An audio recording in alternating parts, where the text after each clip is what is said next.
بسم الله الحمد لله والصلاة والسلام على رسول الله وعلى آله وصحبه ومن اهتدى بهداه أما بعد. ഇന്ന് നാം പുതിയ പാഠം പാരായണം ചെയ്യുന്നതിന് മുമ്പായി തജ്വീദ് പരമായി നമ്മൾ അറിഞ്ഞിരിക്കേണ്ട ഒരു പ്രധാനപ്പെട്ട ഭാഗത്തേക്ക് എല്ലാവരുടെയും ശ്രദ്ധ തിരിക്കുകയാണ്. അഥവാ ഹംസകളുടെ ഉച്ചാരണം. ഇത് വിശദമായി ഈ ക്ലാസ്സിൽ പരാമർശിക്കുക എന്നത് സാധ്യമല്ല. നമ്മുടെ ഹഫ്സിൻ്റെ റിവായത്ത് പ്രകാരം നാം പാരായണം ചെയ്യുന്ന ഹഫ്സ് അൻ ആസിം എന്ന റിവായത്ത് പ്രകാരം എല്ലാ ഹംസകളെയും തഹ്ഖീഖ് ചെയ്യുക എന്നതാണ് അസ്ലായിട്ടുള്ള കാര്യം. റിവായത്തിൻ്റെ അസ്ല്. എല്ലാ റിവായത്തുകൾക്കും അവരുടേതായ ഉസൂലുണ്ട്. അതിൽ നിന്ന് വ്യത്യസ്തമായ ചില വ്യത്യാസങ്ങൾ ചില വചനങ്ങളിലും ഉണ്ടാകാം. ഇപ്പോൾ നാം പാരായണം ചെയ്യുന്നതായ സൂറത്ത് ഫുസ്സിലത്ത് 44-ാമത്തെ വചനത്തിൽ അഅജമിയ്യുൻ എന്നാണ് അസ്ലിലുള്ളത്. വലൗ ജഅൽനാഹു ഖുർആനൻ അഅജമിയ്യൻ ലഖാലൂ ലൗലാ ഫുസ്സിലത് ആയാതുഹു അഅജമിയ്യുൻ വഅറബി. ഒരു ചോദ്യമാണത്. ആദ്യത്തെ ഹംസ ഇസ്തിഫ്ഹാമിൻ്റെ ഹംസയാണ്. ഇപ്രകാരം ഇസ്തിഫ്ഹാമിൻ്റെ ഹംസ പ്രവേശിച്ച് കഴിയുമ്പോൾ അവിടെ വ്യത്യസ്ത വീക്ഷണങ്ങളാണ് ഖുർആകൾക്കിടയിലുള്ളത്. എന്നാൽ ഹഫ്സിൻ്റെ റിവായത്തിൽ അസ്ലിൽ സ്ഥിരപ്പെട്ടത് എല്ലാ ഹംസകളെയും തഹ്ഖീഖ് ചെയ്യുക എന്നത് തന്നെയാണ്. ഉദാഹരണമായി സൂറത്തുൻ നാസിആത്തിൽ നാം പാരായണം ചെയ്യുന്നത് പോലെ അഅൻതും അശദ്ദു ഖൽഖൻ അമിസ്സമാ, അവിടെ എല്ലാ ഹംസകളും തഹ്ഖീഖ് ചെയ്തുകൊണ്ട് ഓതണം. അഅൻതും, പ്രത്യേകിച്ച് ഇസ്തിഫാമിൻ്റെ ഹംസ, അതാണല്ലോ നമ്മുടെ വിഷയം. അഅൻതും, ചോദിക്കുവാനുള്ള ഹംസ, അതാണ് ഇസ്തിഫാമിൻ്റെ ഹംസ എന്നത് കൊണ്ട് ഉദ്ദേശിക്കുന്നത്. അതുപോലെ സൂറത്തുൽ ബഖറയിലും യാസീനിലും ഒക്കെയുള്ള അഅൻദർതഹും അഅൻദർതഹും അം ലം തുൻസിർഹും, ഇങ്ങനെ ഇസ്തിഫാമിൻ്റെ ഹംസ പലയിടത്തായി വരും. ചോദിക്കുന്ന ഹംസ, ചോദിക്കുവാനുള്ള. അഅൻതും, നിങ്ങളാണോ. ഇവിടെ അഅജമിയ്യുൻ വഅറബി, അനറബിയും അറബിയുമാണോ, അങ്ങനെ രണ്ടും കൂടിയാണോ ആകുമോ ഖുർആൻ എന്ന് പറഞ്ഞാൽ പരിശുദ്ധ ഖുർആനിനെ നാം വളരെ സ്ഫുടമായ അറബി ഭാഷയിലാണ് അവതരിപ്പിച്ചിട്ടുള്ളത് എന്ന് സ്ഥാപിക്കുന്ന വചനമാണ്. ഏതായിരുന്നാലും ഇവിടെ അഅജമിയ്യുൻ എന്ന് രണ്ട് ഹംസകളാണ്. ആദ്യത്തേത് ഇസ്തിഫാമിൻ്റെ ഹംസയാണ്. എന്നാൽ ഈ ഒരു വചനത്തിൽ മാത്രം ഹഫ്സ് അൻ ആസിമിൻ്റെ റിവായത്തിൽ രണ്ടാമത്തെ ഹംസയെ തസ്ഹീൽ ചെയ്യൽ നിർബന്ധമാണ്. അഅജമിയ്യുൻ എന്നല്ല പറയേണ്ടത്, മറിച്ച് തസ്ഹീൽ ചെയ്യുക. അഥവാ ഹംസയുമല്ല അലിഫുമല്ല എന്ന രൂപത്തിൽ ഓതുക. ഞാൻ സൂചിപ്പിച്ചു, വ്യത്യസ്ത വീക്ഷണങ്ങളാണ് ഇസ്തിഫാമിൻ്റെ ഹംസയിലുള്ളത് ഖുർആകൾക്കിടയിൽ. അതുപോലെ ഹംസകൾ മൊത്തം ഉച്ചരിക്കുന്നിടത്തൊക്കെ, അതായത് അൻതും എന്നിടത്ത് അൻതുമു അശദ്ദു ഖൽഖൻ എന്നാണ് വർഷൻ്റെ റിവായത്തിലുള്ളത്. അതുപോലെ മറ്റു പല ഖാരികളും ഹംസയെ അലിഫാക്കി മാറ്റുന്നവരുണ്ട്. എന്നാൽ തസ്ഹീൽ ചെയ്യുന്ന, അസ്ല് തന്നെ തസ്ഹീൽ ചെയ്തുകൊണ്ട് ഓതുന്ന ഖിറാഅത്ത് വേറെയുണ്ട്. ഈ പറയുന്ന എല്ലാ ഹംസകളെയും നമ്മുടെ ഖിറാഅത്തിൽ, നമ്മുടെ റിവായത്തിൽ തഹ്ഖീഖാണ്, തസ്ഹീലല്ല. ഈ ഒരൊറ്റ വചനത്തിലൊഴികെ, ഈ 44-ാമത്തെ വചനത്തിൽ നിർബന്ധമായും എന്ത് വേണം? തസ്ഹീൽ ചെയ്യണം. എന്നാൽ വേറെ തസ്ഹീലിൻ്റെ 2 വചനങ്ങൾ കൂടി ഞാൻ സൂചിപ്പിക്കാം, 2 പദങ്ങൾ കൂടി ഇത് കഴിഞ്ഞതിന് ശേഷം ഇൻഷാ അല്ലാഹ്. അപ്പോൾ ഇവിടെ എല്ലാവരും ശ്രദ്ധിച്ചു കൊള്ളുക, അഅ്ജമിയ്യുൻ എന്നല്ല പാരായണം ചെയ്യുക, മറിച്ച് അഅ്ജമിയ്യുൻ. അഅ്ജമിയ്യുൻ എന്ന അലിഫുമല്ല, അഅ്ജമിയ്യുൻ എന്ന് ഹംസയുമല്ല, രണ്ടിൻ്റെയും മധ്യത്തിലുള്ള ഒരു ശബ്ദമാണ് രണ്ടാമത്തെ ഹംസക്ക് നൽകേണ്ടത്. അലിഫു അല്ല, ഹംസയല്ല. അലിഫുമല്ല, ഹംസയല്ല. ആ എന്ന് അലിഫല്ല, അഅ്ജമിയ്യുൻ എന്ന് രണ്ടാമത്തെ ഹംസ ക്ലിയറായി തഹ്ഖീഖോട് കൂടി പറയലുമല്ല. പിന്നെ രണ്ടിൻ്റെ ഇടയ്ക്കുള്ള ഒരു ശബ്ദം, അതാണ് തസ്ഹീൽ കൊണ്ട് ഉദ്ദേശിക്കുന്നത്. ബൈനൽ ഹംസത്തി വൽ അലിഫ്, അതായത് അഅ്ജമിയ്യുൻ. എല്ലാവരും പറയണം, സ്വന്തം പറഞ്ഞു നോക്കണം. അഅ്ജമിയ്യുൻ, അഅ്ജമിയ്യുൻ, അങ്ങനെ ഉച്ചരിക്കാവും.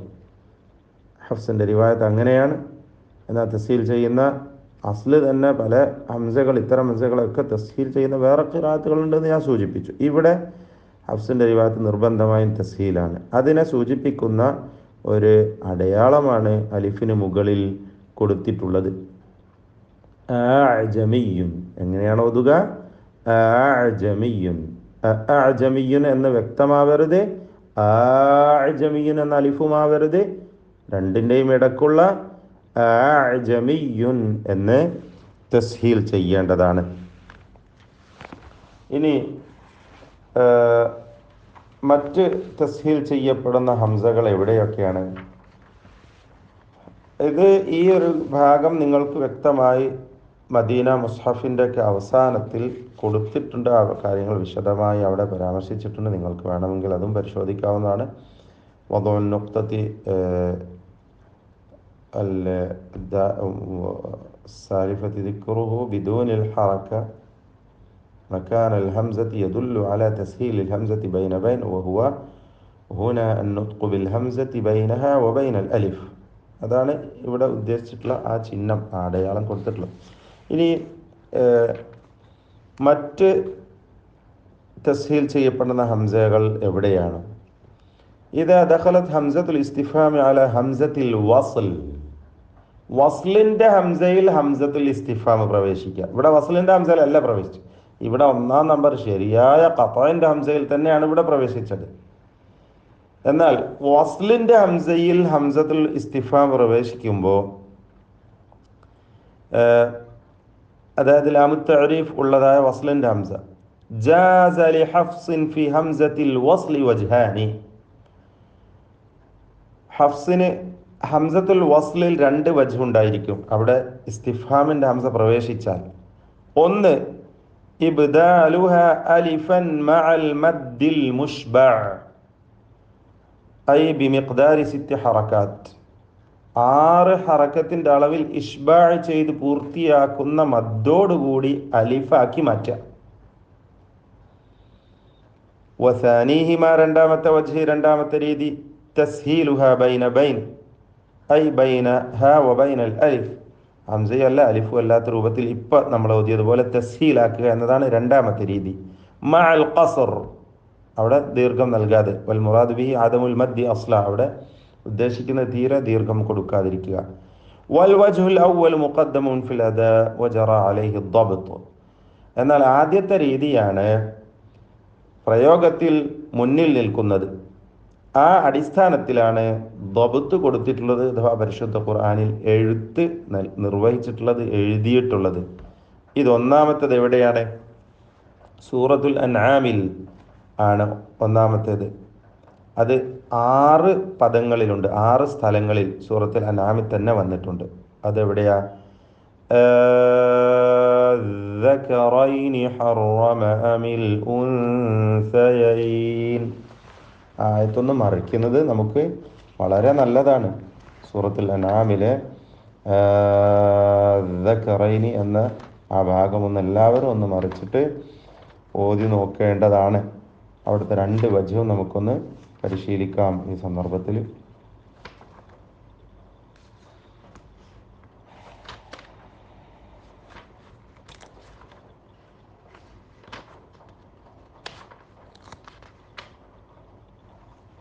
അവിടെ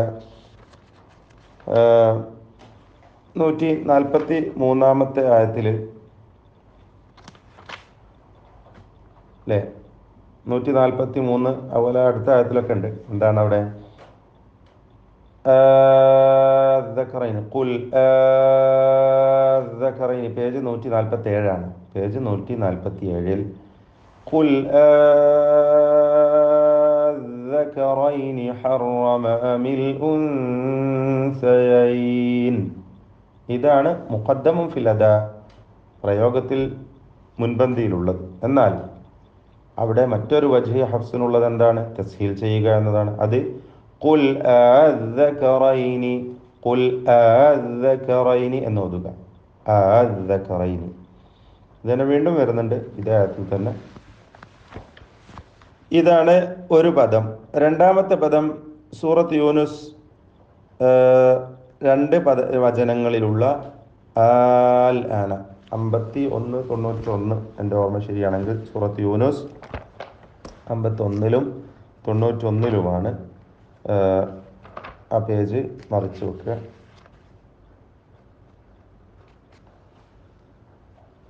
219 91-ാമത്തെ വചനം.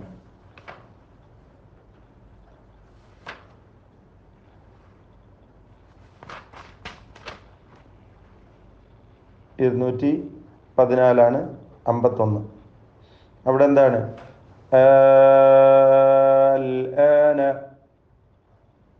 അവിടെ ഹഫ്സിന് 2 വജുണ്ട്, 2 രീതി. ഒന്ന് പോതിയ മദ് മുഷ്ബ 6 ഹറക്കത്തിൻ്റെ അളവിൽ ദീർഘിപ്പിക്കുക.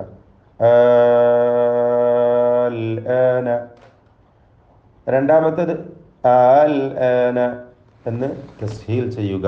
ഇതാണ് രണ്ടാമത്തെ രീതി. മൂന്നാമത്തെ പദം സൂറത്ത് യൂനുസിൽ തന്നെ അല്ലാഹു അദിന ലക്കും അം അലല്ലാഹി തഫ്തറൂൻ 59-ലാണ്, തൊട്ടിപ്പുറത്തുള്ള പേജ് തന്നെ അല്ലേ. 59-ാമത്തെ വചനം 215-ാമത്തെ പേജ്. അവിടെ എങ്ങനെ ഓതേണ്ടത്? ഖുൽ അല്ലാഹു അദിന ലക്കും എന്നത് ഖുൽ അല്ലാഹു അദിന ലക്കും. ഈ 2 രീതിയും ആകാവുന്നതാണ്, ജായിസാണ്. അതേപോലെ സൂറത്തുൻ നംലിലുണ്ട് അല്ലാഹു ഖൈറുൻ അമ്മാ യുശ്രികൂൻ അല്ലേ. അമ്മൻ ഖലഖയുടെ തൊട്ട് മുമ്പുള്ള അമ്മൻ ഖലഖ സമാവാതി വൽ അർദ എന്ന് തുടങ്ങുന്ന വചനത്തിന് തൊട്ട് മുമ്പുള്ള അല്ലാഹു ഖൈറുൻ എന്നത് അല്ലാഹു ഖൈറുൻ അമ്മാ യുശ്രികൂൻ സൂറത്തുൻ നംലിലാണ് അതുള്ളത്.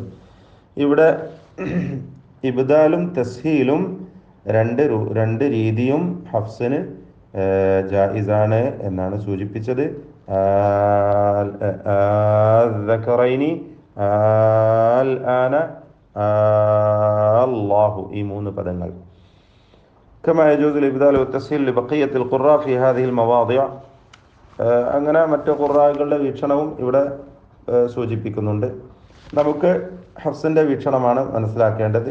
ചുരുക്കി പറഞ്ഞാൽ ഇപ്പോൾ നമ്മൾ പാരായണം ചെയ്യുന്നതായ സൂറത്ത് ഫുസ്സിലത്തിലെ 44-ാമത്തെ വചനത്തിൽ നിർബന്ധമായും അഅ്ജമിയ്യുൻ എന്ന് തസ്ഹീൽ ചെയ്തുകൊണ്ട് തന്നെ ഓതണം എന്നതാണ് സൂചിപ്പിക്കുവാനുള്ളത്.